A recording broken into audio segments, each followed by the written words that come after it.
بسم اللہ الرحمن الرحیم۔ پیارے بچوں، السلام علیکم۔ امید ہے آپ سب خیریت سے ہوں گے۔ میں ہوں آپ کا معلم محمد اسامہ انس۔ بچوں، آج کا ہمارا بی لفٹ ہے 25واں، جس کا تسلسل یقیناً آپ نے کر لیا ہے۔ آج کا ہمارا کام حاصل تعلم ہے اخبارات، رسائل و جرائد میں خبریں، اداریے، روداد، اشتہارات، خطوط بنام مدیر روانی سے پڑھ سکیں۔ یعنی کہ اخبار ہے، رسائل کسے کہتے ہیں، اس کے اندر جو چھپنے والی خبریں، اداریہ، رودات، اشتہارات، اس کو ہم نے پڑھنا ہے روانی کے ساتھ، ٹھیک ہے۔ تو شروع کرتے ہیں۔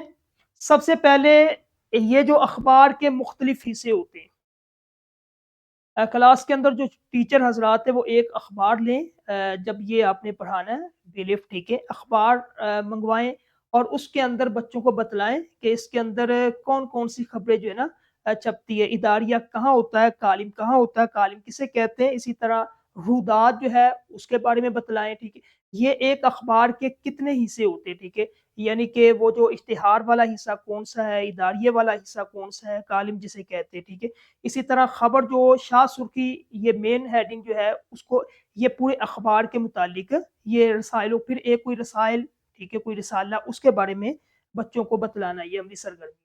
اس کے بعد اخبار کے مختلف حصے، کہ سب سے پہلے اخبار میں ہر چیز ایک ہی انداز میں نہیں پڑھی جاتی، یہ بچوں کو آپ نے بتلانا ہے۔ اسی طرح خبر جو ہے یہ بھی بتلائیں کہ یہ حقائق پہ مبنی ہوتی ہے۔ اداریہ کسے کہتے ہیں، یہ اخبار کے ایڈیٹر کی رائے ہوتی ہے، ٹھیک ہے، یعنی کہ جو کالم وغیرہ لکھتے ہیں۔ رودات کسی بھی تقریب یا واقعے کی تفصیل، اس طرح پڑھنے یا سننے والے کو لگے یہ خود اس تقریب میں موجود ہے، اس طرح کی چیز آپ سرگرمی کروائیں۔ اس کے بعد خط لکھنے کا طریقہ اور خط کس طرح ہم نے پڑھنا ہے، اور اس کے بعد خط کی قسمیں، رسمی، غیر رسمی، اس میں کیا چیز ہم اس میں شامل کر سکتے ہیں، ٹھیک ہے۔ جب یہ مکمل ہو جائے پھر جو ہے آپ نے ایک پیراگراف آپ کے ہی جو ہے وہ متعلقہ جو سبق ہے اس میں سے سب سے پہلے آپ خود پڑھیں، اس کے بعد بچوں کو، کیونکہ یہ پڑھنے کے لحاظ سے اخبار کا کوئی پیراگراف پڑھا دیں یا کوئی رسائل ہے اس کو لے کے جو ہے وہ آپ کلاس کے اندر سرگرمی کروا سکتے ہیں، یا پھر یہی جو سبق ہے اس کو تلفظ اور روانی کے ساتھ آپ اس کو مکمل پڑھ سکتے ہیں، ٹھیک ہے۔ یہ ایک پیراگراف میں پڑھتا ہوں کہ احمد سے اس گفتگو کا آغاز ہوا۔ اس نے کہا، دادی جان، آپ جانتی ہے مجھے پاک فوج میں شمولیت کا کتنا شوق ہے۔ میں چاہتا ہوں میں بھی پاک فوج کا حصہ بنوں اور اپنے وطن کے لیے کوئی اہم کارنامہ انجام دوں۔ اس لیے میں اکثر پاک فوج اور فوجیوں کے بارے میں پڑھتا اور مختلف پروگرام دیکھتا رہتا ہوں۔ ویسے تو ہمارے ہر فوجی کی قربانی بے مثال ہے، لیکن مجھے کارگل کے محاذ پر شہادت پانے والے جوانوں کی بہادری اور جذبہ حب الوطنی نے بہت متاثر کیا۔ آپ کو پتہ ہے کارگل کے محاذ پر ایک فوجی کی داستان لازوال ہے۔ پچھلے ہفتے میں نے حوالدار لالک جان شہید کے متعلق پڑھا۔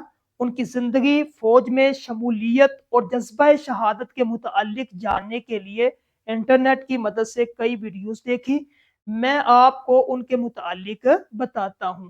یہ جو کلاس کے اندر ٹیچر ہے، اس سرگرمی کو آپ نے اس طرح کروانا ہے کہ کوئی بھی اخبار، رسائل یا اداریہ آپ کلاس کے اندر بچوں کے سامنے آپ نے ایک عبارت کو پڑھنا ہے اچھے طریقے سے روانی کے ساتھ، پھر ہر ایک بچے سے کلاس کے اندر آپ نے یہ سرگرمی کروانی ہے، تاکہ بچہ کوئی بھی چیز ہے، اخبار ہے اس کے پاس یا رسائل ہے اس کے پاس یا رودات ہے، کوئی خط ہے، اس کو بغیر جھجک اور بغیر شرم کے وہ پڑھ سکے، ٹھیک ہے، اچھے اعتماد کے ساتھ۔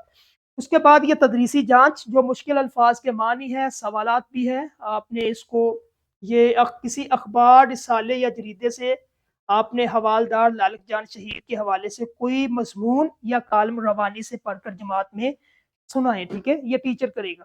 اس کے بعد یہ کام بچوں سے کروائیں، مکمل تدریسی جانچ، اور اگر ٹائم بچے تو یہ ورک بک کا تدریسی جانچ کلاس میں ہوگا، اور نکھار کے لیے گھر میں کام دے دیں۔ اسی طرح ہمارا جو ہے آج کا لیکچر ختم ہوا ہے، انشاءاللہ اگلے لیکچر میں ملیں گے۔ السلام علیکم۔